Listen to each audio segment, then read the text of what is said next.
Olá, boa noite. O dia 13 de março vai ficar para sempre na memória do brasileiro.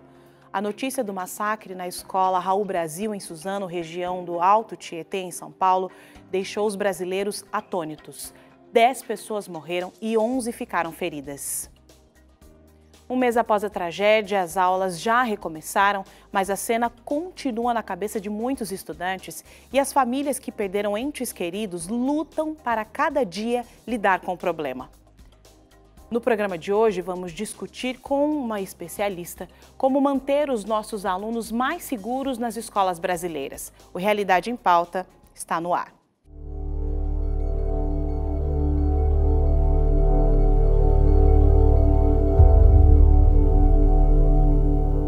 O Brasil inteiro ficou chocado. Na frente da Escola Estadual Raul Brasil, em Suzano, o choro e o desespero eram constantes. Eu tô muito abalada com isso, de verdade.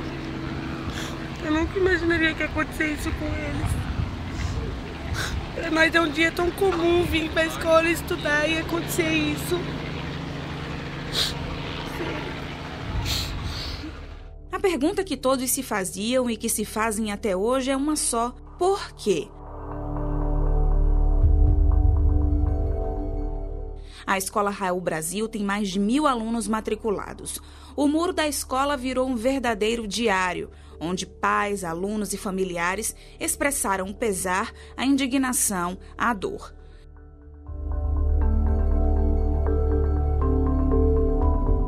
Esse cartaz faz um apelo. O Brasil pede paz. O abraço em volta da escola pode ser traduzido por Força Raul Brasil. Pessoal, escola abraçada, deu a volta, conseguimos. Essas 3 senhoras estavam inconsoláveis. Alunos de outras escolas também prestaram uma homenagem. E para essas 3 garotas, restaram a sensação de pesar e medo. Deve ser muito difícil você perder alguém num evento trágico que você não tem culpa, você não fez nada de errado. Você só estava indo para a escola querendo aprender alguma coisa e deve ser muito difícil. A gente não consegue imaginar qual é o tamanho, qual é a imensidão da dor dos pais, dos familiares, dos amigos. O medo continua, né? Porque a gente entra lá sem saber se vai conseguir sair, se alguém vai invadir a escola, mas as responsabilidades continuam e não tem como a gente fugir delas, né? Essa história começou da forma mais trágica possível. 2 jovens abriram fogo dentro da escola.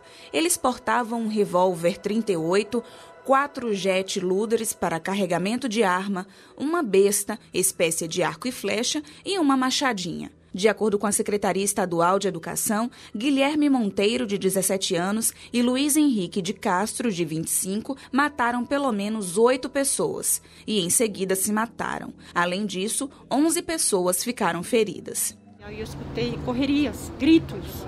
Vim até o portão, abri o portão, aí me deparei com um aluno da escola, baleado, aqui no meu portão.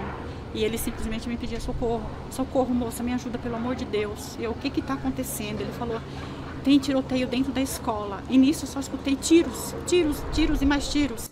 Ele falou que tinha atirador lá, que estava atirando nas pessoas. E ele conseguiu pular, entendeu? Então, provavelmente, acho que na hora que ele passou, acho que a bala pegou ele de raspão, porque a bala foi de raspão. As investigações começaram imediatamente. Segundo o comandante-geral da Polícia Militar, Marcelo Vieira Salles, os atiradores entraram pelo portão da frente da escola.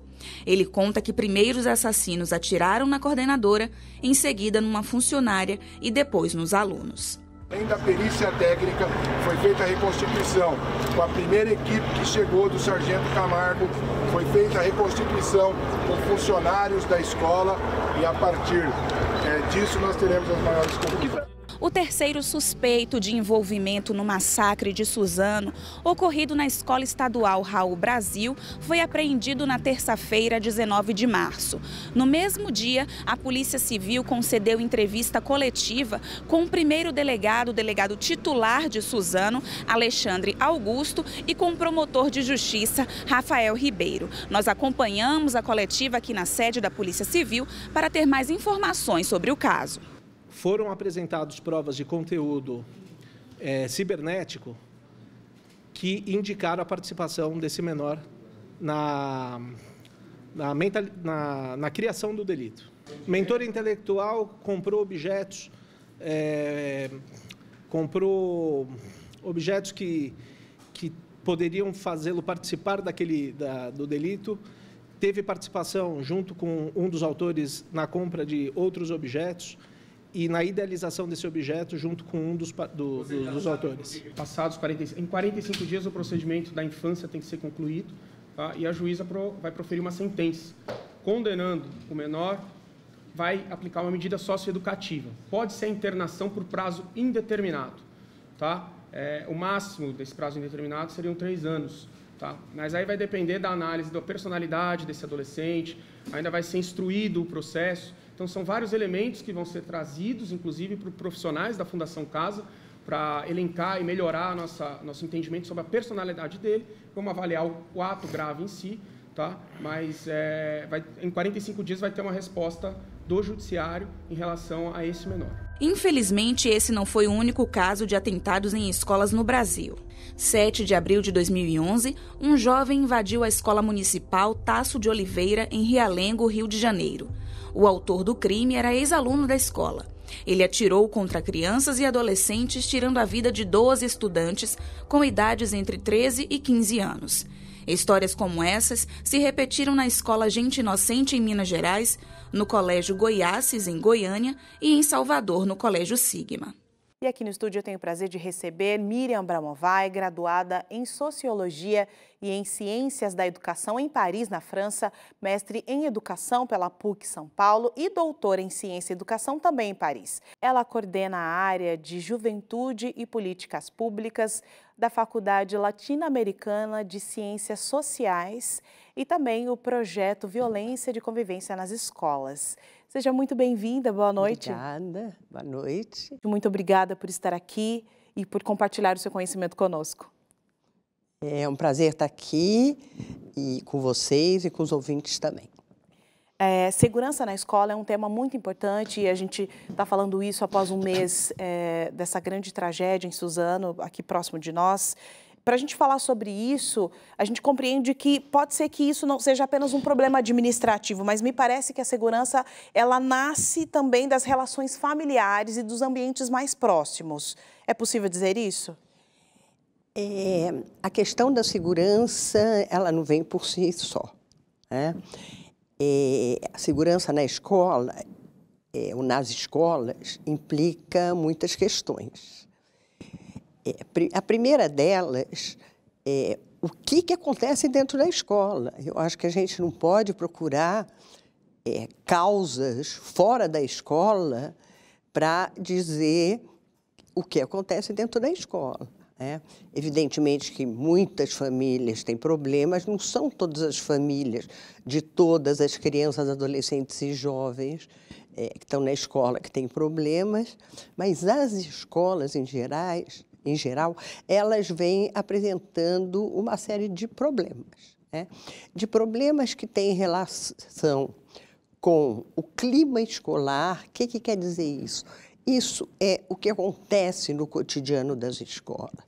Isso é as relações sociais entre professor, aluno, aluno-professor, aluno-aluno, etc., etc. O outro problema do clima escolar tem relação também com as regras da escola, que muitas vezes são regras que não são aceitas pelos alunos e nem sequer compreendidas. Regras que não têm relação com o que é ser adolescente jovem hoje no Brasil. Então, se vai criando um certo tipo de atrito no cotidiano, que vai piorando e vai criando um clima escolar e relações sociais muito complicadas. Outra questão fundamental é a questão da infraestrutura das escolas, que muitas escolas têm uma infraestrutura muito ruim, vamos dizer, onde essas crianças, adolescentes e jovens, não se sentem bem. E a gente não pode esquecer que esse é um espaço, a escola, é o espaço mais importante na vida deles. Eles passam muito tempo nesse ambiente, as relações são construídas ali. Claro, relações de amizade, relações de raiva, relações de amor, relações de afetividade. E não só com seus colegas, mas também com seus professores e com os adultos. Ou seja, eles aprendem a conviver não somente com aqueles que eles estão acostumados e com aquelas que estão acostumados a conviver, mas com outros que não estão habituados a conviver. E isso tem que se aprender, isso é uma aprendizagem que nós vamos fazendo durante a vida, mas que se começa a fazer durante os primeiros anos de escolaridade. Agora, quando você traça esse cenário das regras das escolas, né, e como elas não atingem as necessidades desses adolescentes, desses jovens, essas crianças, nós viemos também de um cenário de uma escola que era autoritária, né, em que o professor tinha toda a autoridade e muito se falava sobre como essas regras eram rígidas, né, para passar por um outro cenário em que essas regras não são claras e bem estabelecidas e compreendidas, inclusive, obviamente, o resultado disso é que elas não são absorvidas e aceitas pela escola e pela família em si, né? Como encontrar esse equilíbrio? Onde está o equilíbrio para que isso aconteça de forma com que essa criança ela consiga estar naquela escola, sentir-se segura e passar essa mesma segurança para as relações dela? A questão é que a escola tem que escutar um pouco, porque a escola é feita para os alunos e para as alunas, né? Ela não é feita para os professores e para os pais, ela é feita para aquelas pessoas, crianças, adolescentes e jovens, né, estudantes, que estão frequentando aquele espaço. Você, se faz alguma coisa para alguém, você tem que escutar esse alguém, né? E, em geral, esse ator não é escutado. Ou seja, você tem uma regra, né, que ela seja muito dura ou que ela não seja obedecida. Dá um exemplo para a gente entender. Por exemplo, é proibido entrar nas escolas, vamos dizer, com boné. É proibido. Sim.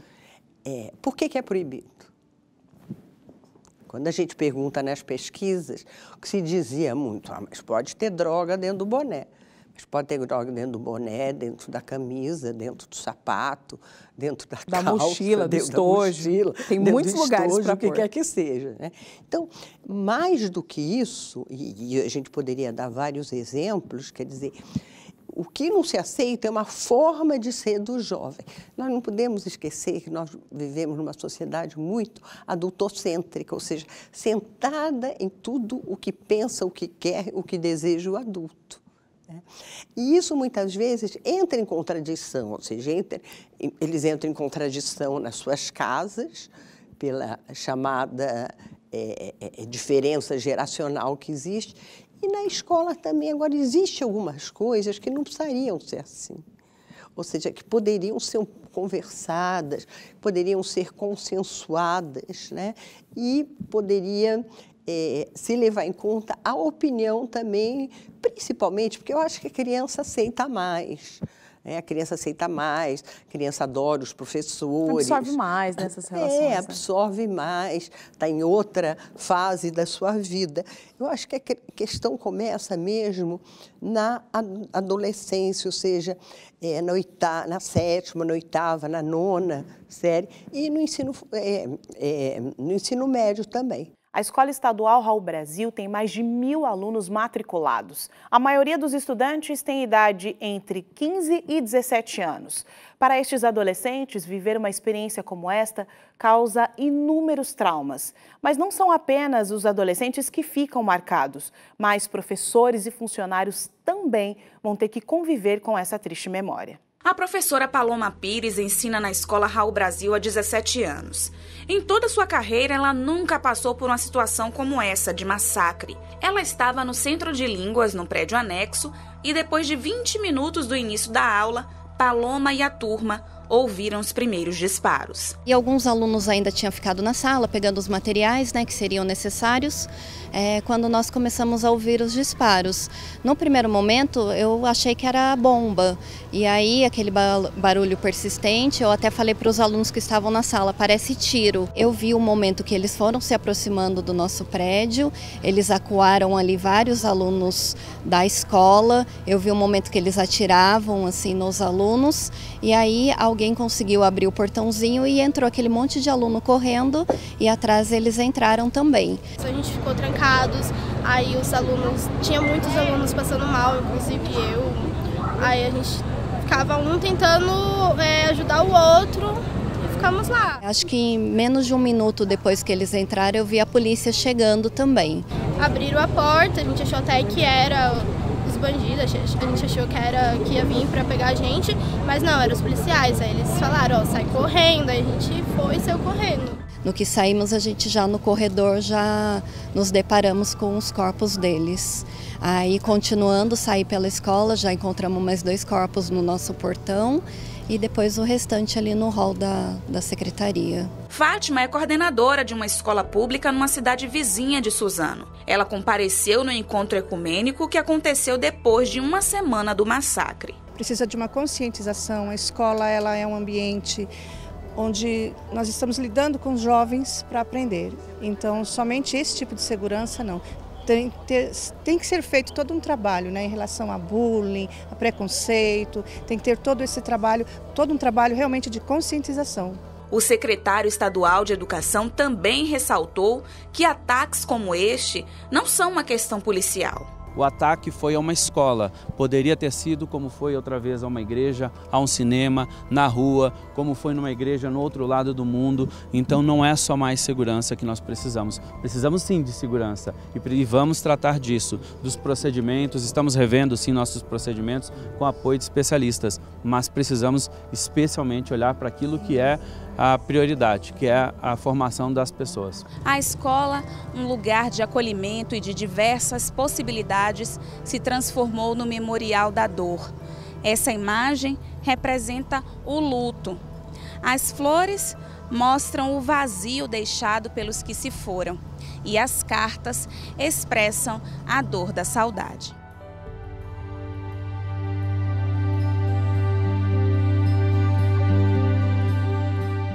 Gercialdo Melquiades sabe bem o que é saudade. Seu filho Samuel, de 16 anos, estava entre as vítimas do massacre na escola Raul Brasil. Dormir para mim não tem sido muito difícil. Agora, quando eu acordo, as madrugadas são os piores momentos. Porque você descobre que não foi um pesadelo. É difícil você acordar, vem toda essa informação novamente e aí você precisa vencer aquele dia. Então eu peço muita força a Deus para prosseguir. Uma das maiores alegrias de Samuel era desenhar e pintar. Ele chegou a ilustrar um livro infanto-juvenil. E aqui na sede da Rede Novo Tempo, Samuel e o pai abrilhantaram um treinamento mostrando seus desenhos. Como um desenhista precisa de um primeiro traço para começar a obra de arte, Gercialdo iniciou o desenho da superação com homenagens para o seu filho. Eu não podia passar dessa vida sem não mostrar para o mundo o orgulho que eu tenho dele. Eu não conseguiria passar essa vida sem, de alguma maneira, gritar para o mundo quem foi o Samuel. E assim, eu acho que esse foi o primeiro traço. Acho que primeiro homenageá-lo. Ainda estou fazendo, ainda tem outras homenagens em curso. Sei que isso não vai durar, não quero ficar a vida inteira homenageando ele. Mas eu precisava fazer porque eu sei quem era o Samuel. E eu sei que ele ia gostar muito disso. Sei que ele não está vendo. Sei que ele está descansando e um dia temos a esperança da ressurreição, mas de alguma maneira é como se eu quisesse mostrar para as pessoas de alguma forma o legado que ele deixou. Se Deus quisesse, poderia ter livrado ele de alguma forma, Deus não fez, Deus permitiu. E se Deus permitiu, eu quero que Deus use esse fato de alguma maneira para levar outros jovens a Cristo. Eu não quero que a morte dele seja em vão. Infelizmente foi de uma maneira muito trágica, muito triste, porém Deus vai transformar isso em uma bênção de alguma maneira.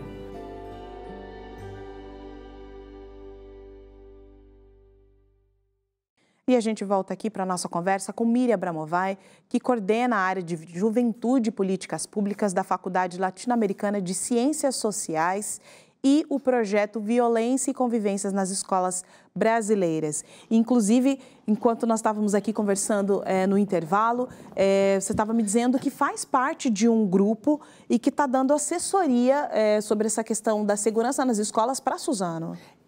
Esse grupo, ele já vinha por coincidência, uma pessoa desse grupo já vinha por coincidência trabalhando com Suzano, uma demanda do secretário de Educação, que foi coincidência, e quando aconteceu toda essa desgraça, né, a gente pode chamar assim. Pode chamar assim.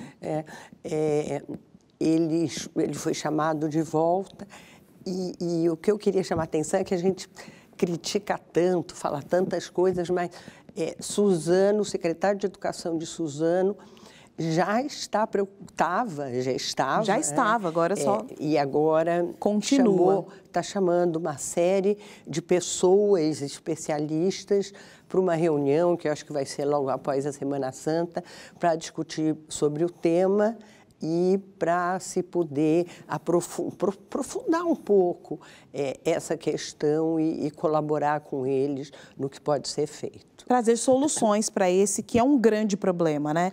Agora, nós estávamos falando de que é necessário que a escola assuma a culpa, enfim, né, em relação a essa questão da segurança, mas também eu tenho aqui alguns dados muito importantes, assim, que foram tirados do Instituto Sou da Paz, e esse dado diz que desde 2002, ao menos 8 escolas brasileiras sofreram atentados com ex-alunos ou alunos armados e que estes alunos, baseado nessa pesquisa, que foram poucos na verdade, né, nesses alunos, as armas, boa parte dessas armas são de utilização doméstica, ou seja, essas crianças, esses adolescentes pegaram essas armas, eles tiveram acesso a essa arma em casa, né?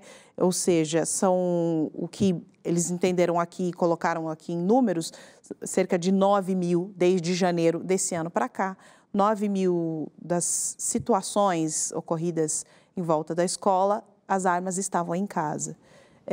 Enfim, como lidar com essa questão de ter essa educação ou esse cuidado na família? Bom, a questão primeiro é não ter armas.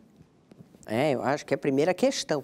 Não você ter uma arma em casa e dizer para o seu filho, a arma está aí, mas você não mexa, cuidado. Não mexa, cuidado, que pode te matar. E o seu filho vai dizer, por que a arma está aí? Né? E por que essas armas estão lá? Porque a questão da arma é uma coisa muito complicada. Sim. Quer dizer, as pesquisas internacionais mostram que quando os adolescentes e jovens têm acesso a uma arma, eles pegam a arma porque a arma é um símbolo de poder e de masculinidade. Nós, na América Latina, vivemos numa sociedade profundamente machista, né, onde todos querem mostrar que tem poder. Então, essa questão de poder é uma questão de Suzano também. Quer dizer, aqueles meninos foram lá e fizeram o que fizeram também para mostrar que eles tinham poder, que eles iam aparecer em toda a mídia. Nem que fosse a última ação da vida deles, eles iam deixar sua marca, né? Deixaram sua marca. É a sociedade, a chamada sociedade do espetáculo.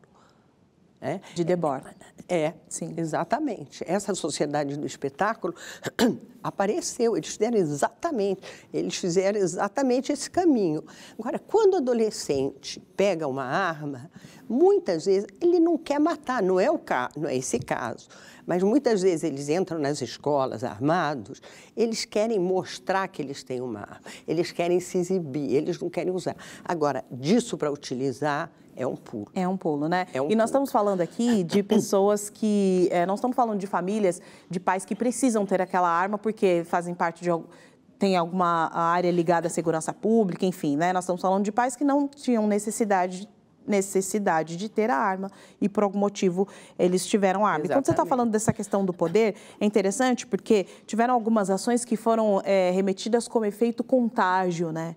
Ou seja, acontece aquela situação, a mídia, enfim, tem o papel da mídia de divulgar, de falar sobre, e há um efeito contágio.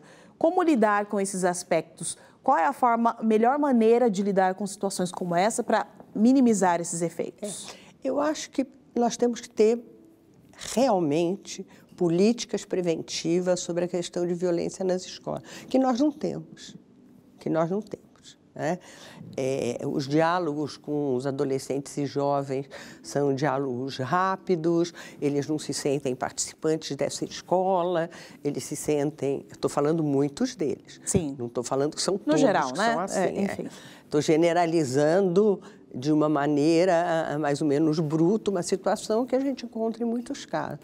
Então, eu acho que nós precisamos de repensar que nós precisamos de uma política pública sobre violência e convivência escolar, né? Que exatamente é a nossa proposta e acho que também é a proposta desse grupo que está começando a trabalhar com Suzano, etc.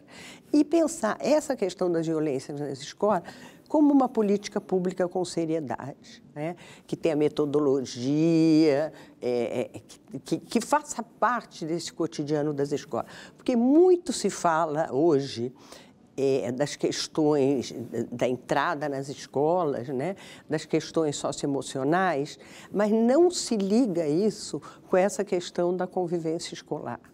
Então, nós pensamos que isso é que poderia ser pensado e que poderia ser feito.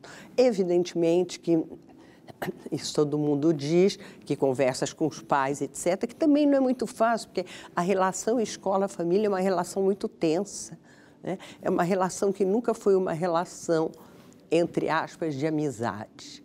Sempre foi uma relação de tensão. Então, pensar como trazer essas famílias um pouco para dentro da escola, não só para reclamar dos seus filhos e das suas filhas, mas que eles possam também pensar e colaborar nesse cotidiano das escolas. Excelente, é bom sistematizar, né? Miriam, muito obrigada pela sua presença, pela nossa conversa aqui. Foi muito bom ter você aqui compartilhando esse conhecimento conosco. Muito obrigada também, foi um prazer estar com você e com os ouvintes. O Realidade em Pauta fica por aqui. Você pode rever esse e outros programas no nosso site novotempo.com/jornalismo. Boa noite para você, até o próximo programa.